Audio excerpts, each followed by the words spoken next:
I graduated from Jackson High School. I was the first person to go to college in my family, so I saw where extending my education would pay dividends in the long run.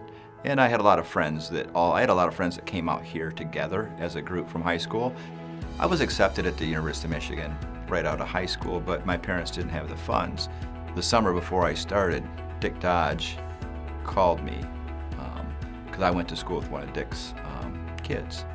And he called me and said, "Richard, do you have a scholarship yet?" And I said, "No, I don't." He goes, "Come on out here, I want to test you." So I drove out here during the summer. Nobody out here. He gave me some sort of a chemistry exam and I passed. And so I was given a presidential scholarship. And so that helped quite a bit too. Not that JCC wasn't that expensive, but tuition for free for 2 years was awesome.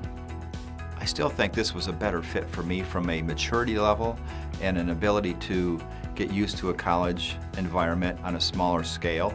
And I do think that they're ever changing in their curriculum, trying to meet the needs of the community. And I think that's their big value here in Jackson.